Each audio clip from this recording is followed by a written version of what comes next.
Space एक emerging sector है। अगर स्पेस की बात करिए तो लोगों के मन में दो नाम तो आते हैं, एक इसरो, एक नासा आपका वर्ल्ड लेवल पे सबसे बिगेस्ट आपके ऑर्गेनाइजेशन है। और स्पेस एक्स हम कैसे बोल सकते हैं एलॉन मस्क की, तो जेफ बेजोस अमेज़न के जो है ये भी आपके ला रहे हैं, ब्लू होराइजन आपके इन्होंने ये वो लेके आए।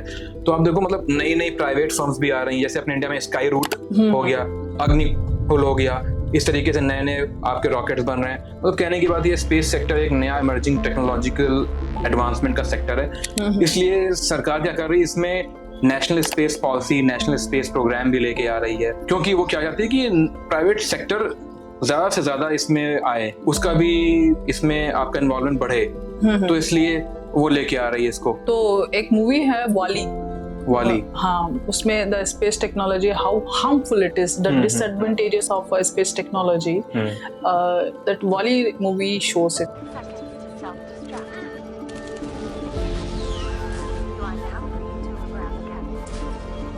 हॉलीवुड की मूवी मोस्टली हॉलीवुड की मूवी देखो, वो साइंटिफिक अचीवमेंट में आपको दिखाएंगी। जैसे एक मूवी है आपकी ग्रेविटी, एक इंटरस्टेलर मूवी है, मतलब उसमें कितना ज्यादा दिखा दिया गया स्पेस एक्सप्लोरेशन के बारे में। तो उससे हम थोड़े छोटे कुछ पॉइंट्स देख लेते हैं। हमारा स्पेस मिशन था मॉम, तो मार्स ऑर्बिटर मिशन, तो उससे ज्यादा ग्रेविटी मूवी बनाने में प्रोडक्शन में खर्च हुआ था। हाँ, ये हमारी एक अचीवमेंट है इसरो की कि हमने इतने कम बजट में उस मिशन को लॉन्च किया।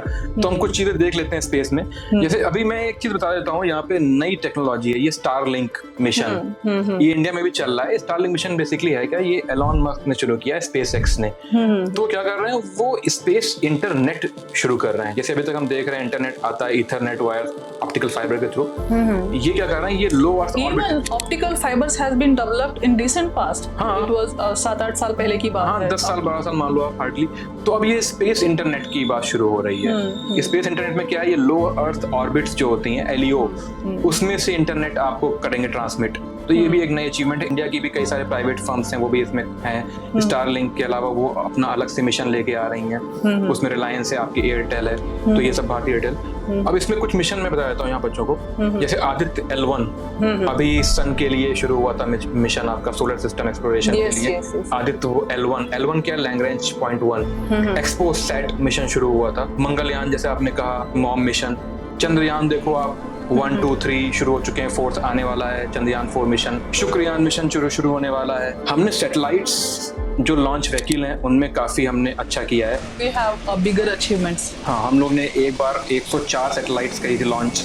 तो हम लोग हर बार 50 सैटेलाइट, कभी 60, कभी, तो ये 100 सैटेलाइट्स हम लोगों ने करी लॉन्च। तो ये भी एक बिगेस्ट अचीवमेंट है। कम पैसे में मिल जाता है लोगों को, एक आपके पास पैसा आता है, तो ये काफी अच्छा एक वो है। कई सारे ऑर्बिट्स होते हैं। रिमोट सेंसिंग अदर एक इम्पोर्टेंट थिंग, काफी इसका यूजेस है रिमोट सेंसिंग का, एग्रीकल्चर सेक्टर में, फार्मिंग सेक्टर में, कार्टोग्राफी में, और आपके मैपिंग में, आपके फ्लडिंग में, आपके मैनेजमेंट में, आपके डिजास्टर मैनेजमेंट में। And most of the time meteorological department uses. Exactly, तो सैटेलाइट के थ्रू हम लोग देखते हैं इमेजेस, ऊपर से वॉच करते रहते हैं। तो बच्चों को सब चीजें पढ़नी चाहिए, ये आपसे पूछेगा एग्जाम में। Remote sensing images you find it, and also C nano technology. पहली चीज मैं यहाँ बता दूं बच्चों को एक चीज, आप जो भी टेक्नोलॉजी पढ़ रहे हो, आप देखना इंडिया ने हर टेक्नोलॉजी में कोई ना कोई पॉलिसी बनाई है। National policy on this nano technology, national policy on space programme, इस तरह नेशनल मिशन बनाए हैं हर उसमें।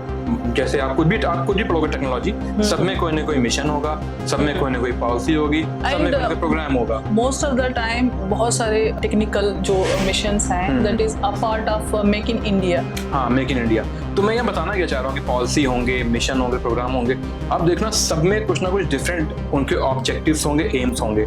इसलिए आपको ये चीजें पढ़नी चाहिए कि आप जो भी पढ़ रहे हो, आप सपोज स्पेस प्रोग्राम पढ़ रहे हो, तो आप उसमें देखोगे उसमें नेशनल स्पेस पॉलिसी क्या है, नेशनल स्पेस मिशन क्या है, नेशनल स्पेस आपके प्रोग्राम क्या है, उनके ऑब्जेक्टिव्स लेके पढ़ो। इसी तरह सब में ही है। तो नैनो टेक्नोलॉजी की बात अगर करी जाए, but all you are talking about the policies, missions and schemes, any aspirants, जो आपने जो जितनी सारी चीजें गिनवाई, it is very important to go through in detail each and every part. हाँ, क्योंकि आपको मेंस में आने वाला है। प्री में नहीं तो मेंस में आपको लिखना ही पड़ेगा। अगर आप पढ़ नहीं सकते, तो याद नहीं कर सकते, तो it is very important to at least read once and understand it. 2-4 point आप रेडीमेड लेके रखिए उसको। किसी भी मिशन, किसी भी पॉलिसी, प्रोग्राम, आपके पॉलिसी कुछ भी आप लेके लिख के रखो। आपको ऐड ऑन तो करना ही पड़ेगा अपने आंसर्स में। तो इसलिए इतना मतलब हम लोग बातें कर रहे हो कि बच्चे ये समझते हैं कि कैसे उनको ऐड ऑन करना है, प्री में कैसे निकालना है, प्री में कैसे को क्या चीजें करके आपको करना है, मेंस में कैसे उन्हीं चीजों का यूज करना है। तो साइंस इंटेक आपसे प्री में भी पूछने वाला है भर भर कर, मेंस में क्वेश्चन आएंगे, डायरेक्ट नहीं आएंगे, इनडायरेक्ट आएंगे, तो आपको ऐड ऑन तो करना ही पड़ेगा।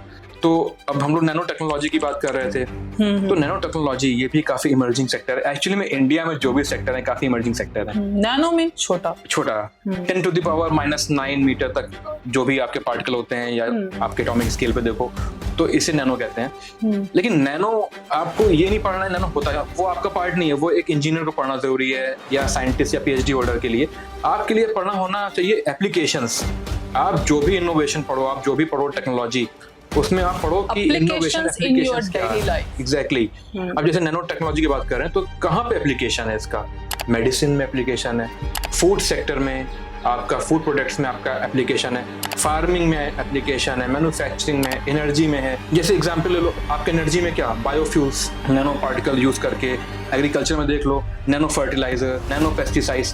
प्रिसीजन फार्मिंग, प्रिसीजन फार्मिंग क्या है? ड्रिप एंड स्प्रिंकल इरिगेशन के थ्रू।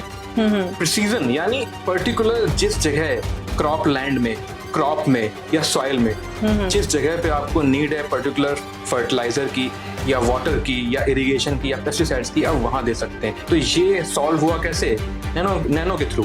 तो इसलिए ये सब पढ़ना चाहिए। नैनो बॉट्स बनाए जा रहे हैं, नैनो बॉट्स आपके उनसे करा जा रहा है, काम कराया जा रहा है। नैनो कैमरास होते हैं, बेस्ट एग्जांपल है पेसमेकर। एग्जैक्टली, पेसमेकर देखो आप, उसका बहुत अच्छा एग्जांपल है जो एंजियोप्लास्टी में इस्तेमाल होता है, springs and also the procedure, entire procedure. Plastic surgery में देखो आप, नैनो का बहुत यूज होता है। Now it is biotechnology. Biotechnology मैंने जैसे बताया कि सारे सेक्टर इंडिया में इमर्जिंग सेक्टर हैं, न्यू सेक्टर हैं, ग्रोइंग सेक्टर हैं। बायोटेक्नोलॉजी में आप देखो, आपको जीनोम सीक्वेंसिंग जो है, ये बहुत इसका यूज है आज के टाइम में, तो बच्चों को पढ़ना चाहिए जीनोम सीक्वेंसिंग क्या है। जीएम क्रॉप्स, 1-2 साल पहले जीएम मस्टर्ड की बात हुई थी। जीएम मस्टर्ड एक नई क्रॉप थी। 8-10 years back there was talking about BT brinjal। BT brinjal, वो तो पुरानी बात हो गई। बीटी ब्रिंजल जो हम लोग पढ़ रहे थे, BT cotton, BT brinjal, BT tomato. तो लेकिन अभी आप देखो ना मैम, नया आया है GM mustard, genetically modified mustard. ये मस्टर्ड की न्यू वैरायटी आई है, तो ये बच्चों को पढ़ना चाहिए। ये प्री में पूछ सकता है आपका कि कैसे इसको बनाए, कौन से इसमें यूज किया गया, कैसे क्या इसमें चीज यूज करी जा रही है, कैसे सीक्वेंसिंग करी जा रही है। We need all these developments because to provide sufficient food to our population. Sufficient food plus nutrition and one more thing, अपने इंडिया में प्रॉब्लम क्या है? ड्रॉट पड़ जाती है, ड्रॉट अफेक्ट रीजन ज्यादा है, एनवायरमेंटल एक्सेसिविटी बहुत ज्यादा है, मतलब प्रॉब्लम से काफी ज्यादा है। कभी ड्रॉट पड़ गई, इम्पैक्ट जैसे कभी हीट वेव आ गई, कभी ड्रॉट पड़ी, कभी फ्लड आ गई, कभी कुछ और पेस्टिसाइड, इंसेक्ट्स हैं उनका अटैक हो गया। तो इनसे बचने के लिए बायोटेक्नोलॉजी एक बहुत बड़ी सेक्टर है, बहुत बड़ा सेक्टर है। जीनोम सीक्वेंसिंग हो गई, जीएम आपके जेनेटिकली मॉडिफाइड जो क्रॉप्स बनाए जा रहे हैं, जो एनिमल्स बनाए जा रहे हैं, इनमें लिविंग मॉडिफाइड ऑर्गेनिज्म है, उनका यूज हो रहा है। उनके यूज से क्या करा जा रहा है कि ऐसी क्रॉप्स बनाई जा रही हैं जो इनकी रेजिस्टेंस हो, pesticide resistance, pest resistance, insect resistance, drought resistance, heat resistance. तो ये इसलिए पढ़ना बहुत जरूरी है। बायोटेक्नोलॉजी इसलिए बहुत ज्यादा यूज किया, क्वेश्चन आता ही आता है। जैसे वैक्सीन देखो आप, अभी कोविड-19 की वैक्सीन बनी, बायोटेक्नोलॉजी का अगेन बहुत बड़ा इसमें यूज है। तो इसलिए biotechnology, DNA fingerprinting, gene therapy. India is tropical country, तो डिजीज भी काफी ज्यादा है, क्योंकि ये सारे डिसीज को अकोमोडेट करता है। The humid temperature specially and precipitation is higher, तो ह्यूमिडिटी हायर है, फंगस को अकोमोडेट करता है। तो ऑप्टिमम टेम्परेचर, ऑप्टिमम कंडीशंस हैं 5 के लिए, कोई भी फंगस, कोई भी बैक्टीरिया, कोई भी वायरस के लिए।